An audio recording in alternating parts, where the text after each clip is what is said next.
I have a question about the quality of air filters. If you buy, say one in the grocery store, they're pretty pricey for one.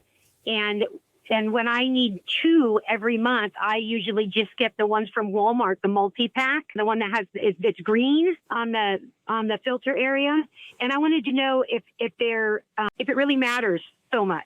If you're actually, you have a dusty, dirty house to begin with. Great. You replace them every month. Great.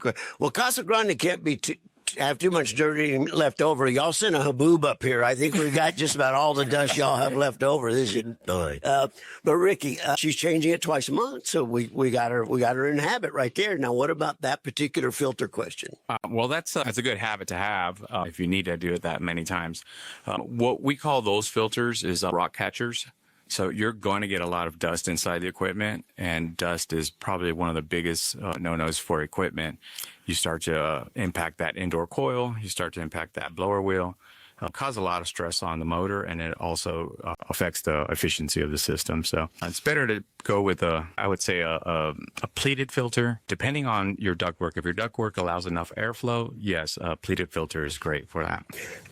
And Wendy, one of the homeowner tests is we generally recommend the paper pleated filters. Okay, so that's going to be a $5 to $8 investment depending on your size. If you put it in there and you start hearing whistling and it sounds like the unit is straining to get enough air, then your duct system is improperly designed, and that's another whole problem.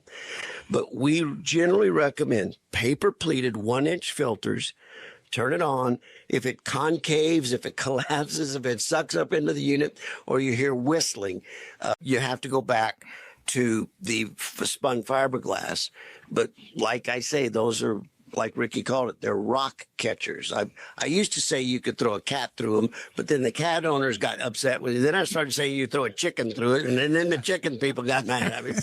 But they really, they won't catch dust. They won't catch any pet dander, hair, or anything. Correct. And you'll find actually having to clean more components of the equipment more often. And if you have the right filter, right airflow, that'll be less. Wendy, once a month, paper pleated, you'll be spending almost exactly what you're doing twice a month with the cheaper one.